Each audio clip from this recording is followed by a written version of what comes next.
Can you believe it? Jesus actually asks that, doesn't he, in his conversation with Martha? He says, do you believe this? It could actually be a stretch for our faith to see this, to read this, to hear this, that Jesus is not just a healer of the sick, he's a raiser of the dead. Is that possible?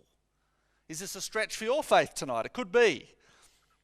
Whenever you put your trust in Jesus, you have certain things in mind, and then you find yourself stretched, don't you? Something else happens you weren't expecting, and you have to ask, well, how does my faith in Jesus meet this challenge? I remember sitting outside the unit block where I lived for a number of years with my dad in Strathfield. I remember it was summer like this because the bricks were hot on my back as I sat downstairs waiting for the ambulance to arrive.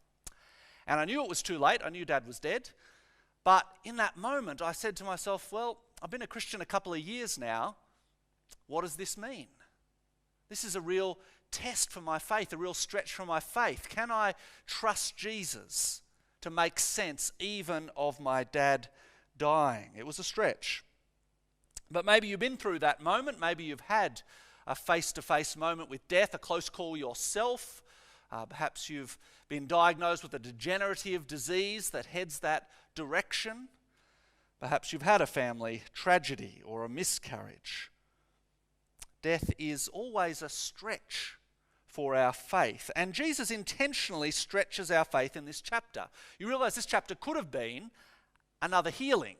It could have been a chapter 5 where Jesus heals the man at the pool. It could have been a chapter 9 where Jesus heals the man born blind. But we learnt last week that when Jesus heard Lazarus was sick, what did he do?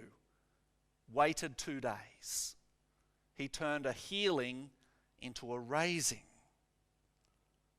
Because it's one thing to put your health in Jesus' hands, but it's a whole other thing, isn't it, to put your life in his hands, or the life of your loved ones. So what we come to today is, we're almost at the end of our time in John's Gospel. We'll stop at the end of John 11. But what we come to is kind of the summit now. The first half of John we call the book of signs, because it starts with Jesus turning water into wine, and it ends with Jesus turning death into life.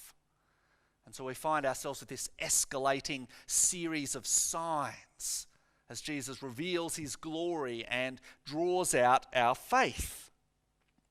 But this is a real stretch, this final sign in this half of John, because we ask ourselves perhaps what they ask. If we jump right into the middle, verse 36, here's the stretch.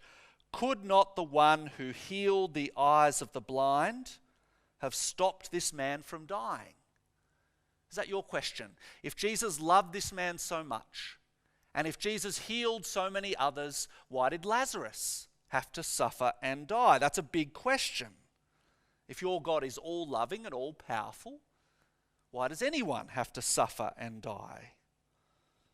Now, this chapter stretches us because it says something very confronting. It says, yes, Jesus has the power and he has the passion, and yet Lazarus dying is still in his plan. Suffering and death are still in his plan. And so we're going to look at those two things tonight, the power and the passion of Jesus, and see how these are drawn into Jesus' plan, not just somehow to dodge death, but to defeat it. This chapter is Jesus the tomb raider, Jesus the grave robber. So let's open it up. If you've got a device there, a Bible. If you're at home, welcome. I know there's about 8 or so households online today. Let's open our Bibles and let's stretch our faith.